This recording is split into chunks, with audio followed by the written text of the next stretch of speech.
Kia ora and welcome to the programme. For regulatory stewardship to work well, some conversations are critical, not least when it comes to collaboration within and across government between local and central government. An example of this is right here in Centreport, Wellington. But how can and does it all work in practice? In the programme today, we look at when it can and has, but mainly ask, how do you do it consistently? And what are the 7 friendly tips that we can take from the experience when it comes to conversations between local and central and local government? Let's start talking now.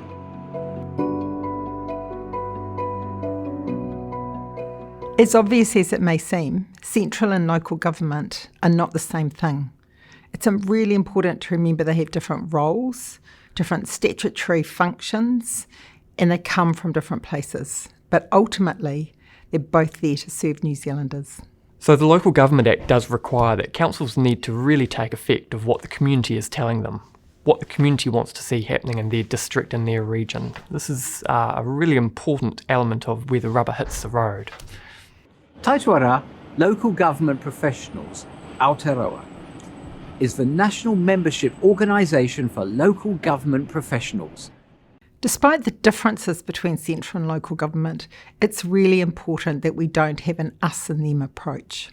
We need to avoid duplication when there are situations where there's overlap.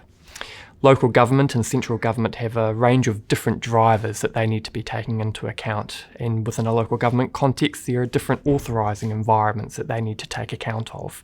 So we need to avoid those situations when there is overlap of duplication, confusing matters for the community. So while each player in local and central government has a different set of accountabilities, a division of labour and different responsibilities, how can we still talk meaningfully to each other?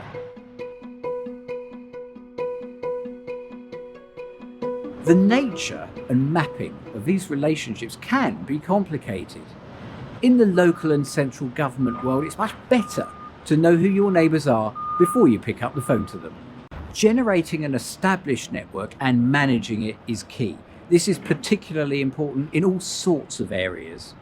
One of the things that I've done in my role is particularly when I started 4 years ago, when I first moved to New Zealand, I looked at mapping relationships. Who are the key people that I need to know internally and externally within my organisation, across Wellington, across central government agencies and across local governments across New Zealand. So I sat down and worked out who those people might be, and I actively went out to meet them, build relationships with them and continue to do that on an ongoing basis. And then they're relationships that I can draw upon and they can draw upon me. It's a two-way street. It's not just me phoning them. They contact me at different times. Oh, how are you approaching this? How might you be doing this? And then when an issue arises, and sometimes it might need a really quick response as a media question or a political question, Mark, what are we going to do here? And I can quickly contact a few of those people. I've got those established relationships. They'll respond quickly as I have and I do when they contact me, and we can quickly get an approach to how we might deal with that particular problem. So having those relationships established and built over time is very useful, very valuable, yeah. When we're talking about the local and central and the ability for them wanting to collaborate, even before they get to the table or to a forum where they need to be having those conversations with iwi groups, it's important that they understand what do they want to achieve between themselves first, to be able to acknowledge and espouse that to the iwi groups. It's one thing to have that understanding, but if the iwi can see that confidence between both those groups, that they're on the same wavelength, that's half the battle won as far as the engagement process that we're trying to achieve. It's one thing for the local and central regulators in the room to be talking to each other. It's just as important that joint aspects of local and central work with stakeholders and that everybody's clear on who does what.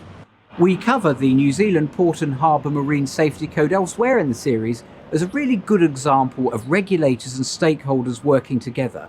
But it's also a great example of local and central government working together too. Here, for example, at Centreport.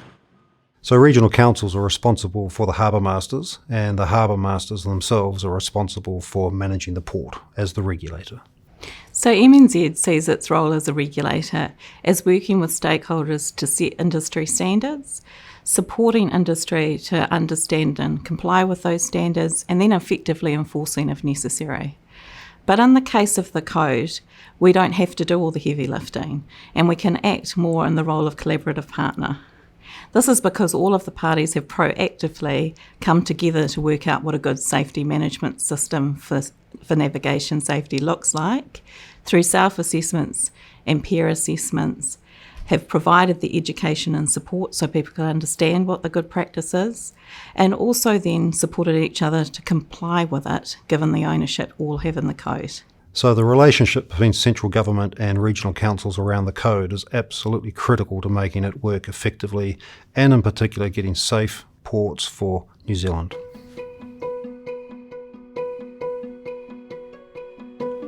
Before, during and after the implementation of any joint local and central initiative, it's critical that the parties stay in touch, and that's where consistency of practice can also come into play. The Council and I advocate the use of standards within our local context. There's an opportunity here for standards to work together with local government in implementing the standard blueprint from a national level to a local organisation. So standards and standardised products are part of the toolbox that regulators can use to ensure that they are meeting the national outcomes that they need. But still, because they're established by experts and they're built on a consensus-based platform, they give the flexibility at the foundationary roots at a technical level so that local government can still meet the needs and the unique environment of their local area. It's key to recognise at all times that this work is part of a bigger whole. Regulatory systems and regulatory stewardship come into play when local and central government join forces. When we're talking about what a regulatory system is, what we mean is joining up all the parts and all the functions that help us to achieve the outcomes that we're after from a regulatory intervention. So that extends from the policy end right through standard setting, information and education, compliance, enforcement, dispute resolution, and ideally an evaluation function so you know how it's all working. So that's the regulatory system. And when we talk about regulatory stewardship, what we're talking about is making sure that that system is working really well as a whole, and that it's working really well to get the best outcomes both today and for tomorrow.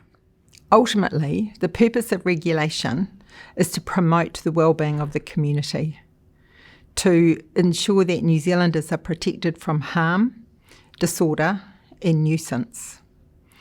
New Zealanders should experience their regulatory system, whether it's operated by central or local government, as a single joined-up system.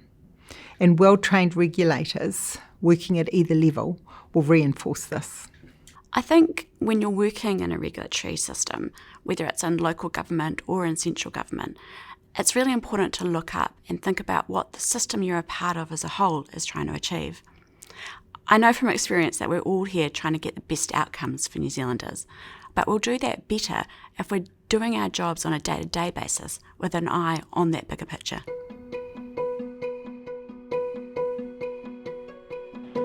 Having a feedback evaluation mechanism before and after launch is important. The project, once implemented, will need to be monitored and may need to be refined again. There's that sort of aftercare. But even if a fix isn't needed, how was it? What can we learn from the process to build capability?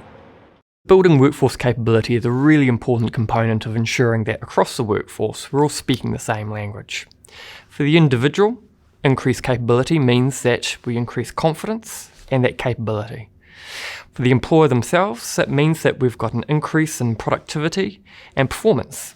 And across the system, we're all speaking the same language and we're able to interact within those particular component parts.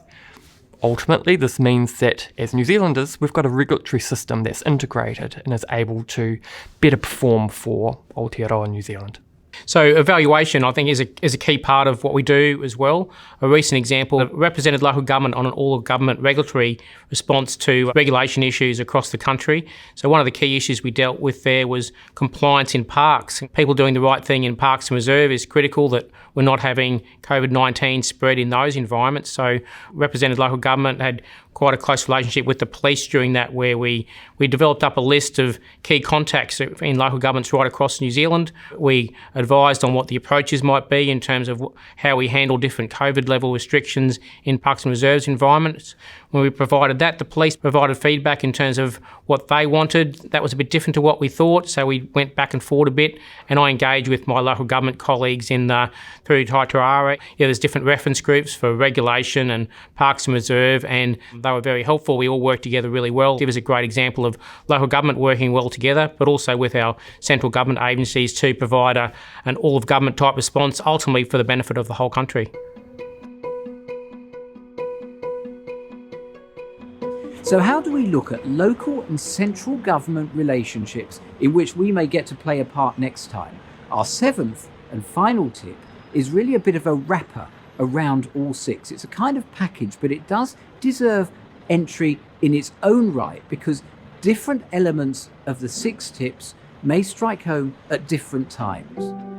Whether it's the importance of developing prior relationships, recognising roles and goals, communicating the results, using a coordinated approach to get there while seeing the world whole, and looking at what worked well and what could be better. It's a recognition that this is part of a continuing and dynamic relationship and conversation between local and central government. And there will be a next time when it becomes useful again, whatever the weather. So there it is, the 7 friendly tips for conversations between local and central government. Keep talking. And until next time, ka kite anō.